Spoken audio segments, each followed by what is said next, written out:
Assalamualaikum warahmatullahi wabarakatuh. Halo anak-anak, bagaimana kabarnya hari ini? Semoga kalian hari ini baik. Hari ini kita akan memasuki bab 2 yang berjudul beriman kepada Allah dan Rasul-Nya. Dan poin yang pertama adalah beriman kepada Allah. Sebelum memasuki pada materi, kalian harus tahu rukun iman itu ada berapa? Ya, rukun iman itu ada 6. Yang pertama, iman kepada Allah.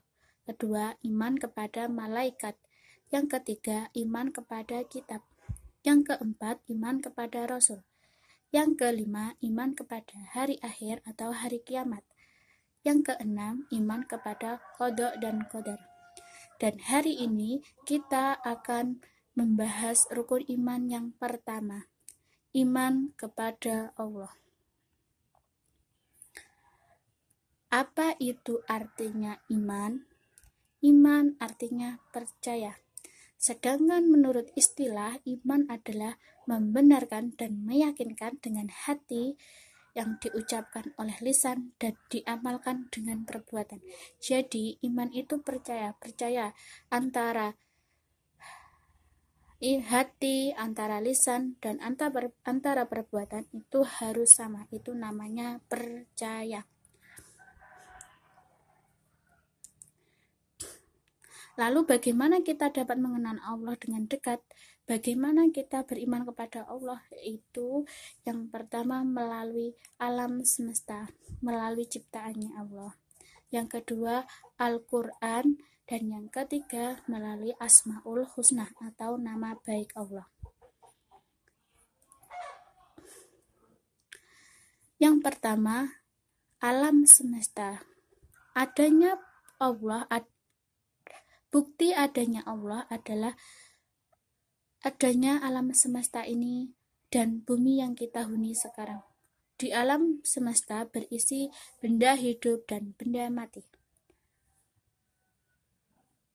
Benda hidup dapat tumbuh, dapat bergerak, bernapas, dan berkembang biak. Sedangkan benda mati tidak bisa bergerak, bertumbuh, berkembang, dan bernafas. Contoh benda hidup adalah tumbuhan, manusia, hewan. Sedangkan benda mati contohnya adalah meja, kursi, pintu, dan sebagainya.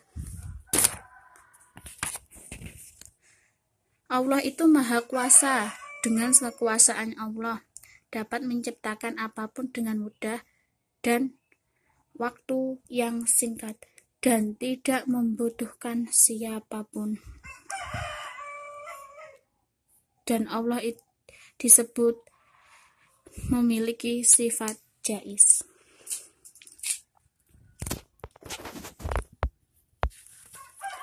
Yang kedua, melalui Al-Quran. Apa itu Al-Quran? Al-Quran adalah firman Allah atau kalamullah yang diturunkan kepada Nabi Muhammad melalui perantara malaikat Jibril yang berbahasa Arab, yang diawali dari surat Al-Fatihah dan diakhiri surah An-Nas. Al-Quran fungsinya sebagai petunjuk atau pedoman hidup orang Islam. Allah adalah Tuhan satu-satunya. Dialah yang menciptakan dan memelihara segala sesuatu yang ada di alam semesta ini. Jadi, kita wajib menyembahnya kepada Allah. Yang ketiga adalah melalui Asmaul Husna. Apa itu Asmaul Husna? Asmaul Husna artinya nama baik Allah. Berapa jumlahnya? Jumlahnya ada 99. Namun, pada kesempatan ini kita akan membahas 3 saja Asmaul Husnanya. Yang pertama, Al-Basir. Apa itu Al-Basir? Al-Basir artinya melihat. Allah melihat segala sesuatu walaupun kecil, lembut, dan tersembunyi.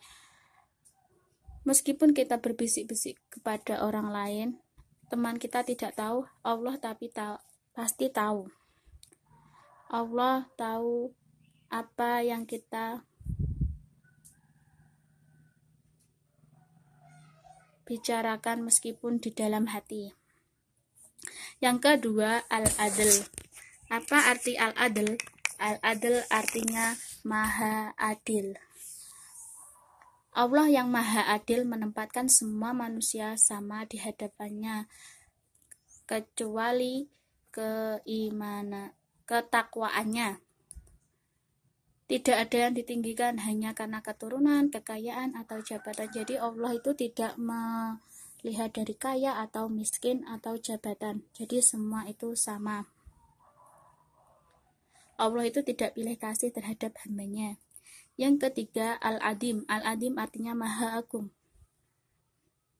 Maha agung itu Allah itu tidak membutuhkan bantuan siapapun.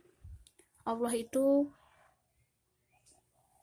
tidak membutuhkan pertolongan, tidak butuh bantuan. Allah itu bisa hidup sendiri. Namun, manusia itu selalu membutuhkan orang lain atau disebut makhluk sosial. Makhluk sosial artinya selalu membutuhkan orang lain. Jadi kita itu hidup pasti butuh orang lain. Tapi kalau Allah tidak butuh hambanya, tapi hambanya yang butuh Allah. Hikmah beriman kepada Allah adalah mendapatkan pertolongan dari Allah, hati menjadi tenang, hidup tidak merugi, mendapat keuntungan dunia dan akhirat.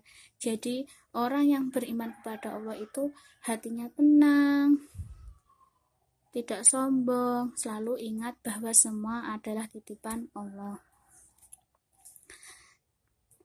Dan yang terakhir, kalian harus mengerjakan 5 soal ini. Silahkan 5 soal ini kalian kerjakan di buku tulis ya. Kalau ada yang tidak jelas, silahkan ditanyakan. Saya akhiri. Wassalamualaikum warahmatullahi wabarakatuh.